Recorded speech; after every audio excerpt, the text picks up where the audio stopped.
IPhone 13 pro আছে, ঠিক আছে, এটাতে জাম্পার করে ট্রাই করা হয়েছে, বাট এটা সাকসেস হয়নি।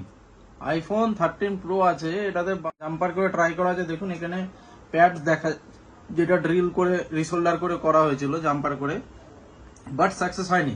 তো আমরা এই টাইপের প্রবলেম হলে আমরা এগুলো সলভ করে দিচ্ছি। আপনাদের যদি এরকম টাইপের প্রবলেম হয় আমাদের কাছে আসতে পারেন। আপনাকে আমি দেখাই, এই ফোনটা ব্লিঙ্কিং এর ইস্যু ছিল, গ্রিন ব্লিঙ্কিং, ডেড ব্লিঙ্কিং এর প্রবলেম ছিল, যেটা আমাদের হাতে এখন হয়ে গেছে। কাস্টমার ফোন পুরো ওকে কাজ করছে।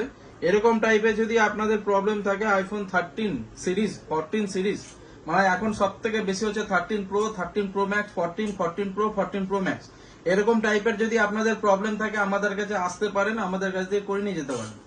দু রকমের প্রসেস হয়, একটা লো বাজেটের মধ্যে হয়, বাইপাসে যদি আপনার সাকসেস হয়ে যায় তো খুবই কম সস্তা হয়ে যাবে।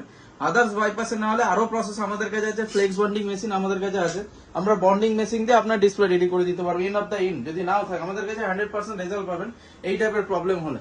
আপনাদের যদি এইসব ফোনে প্রবলেম আসে তো আমাদের সাথে কন্ট্যাক্ট করতে পারেন। আমি দেখাতে চাই, আমার কাছে আরো একটা ফোন আছে, আইফোন 13 প্রো ম্যাক্স, ঠিক আছে, এগুলো আমি জাস্ট করছি পার্ট বাই পার্ট। আমি সারাদিনে আরো কটা কাজ করেছি। আর একটা দেখতে পারেন আমার কাছে আইফোন 13 প্রো ম্যাক্সই রয়েছে, সেম আমাদের কাছে এই প্রবলেম গুলো আছে, আমরা করছি, এগুলো খোলা রয়েছে, line by line, part by part আমরা করছি, ঠিক আছে। সেম আমার কাছে আরো একটা যে দেখতে পারেন 13 প্রো ম্যাক্স, এটাতে চার্জ নেই, এটা আমার চার্জ দেওয়ার সুযোগ হয়নি, তো আমি চার্জ দিয়ে দেখিয়ে দেবো আপনাদেরকে, ঠিক আছে। তো এই টাইপের যদি আপনার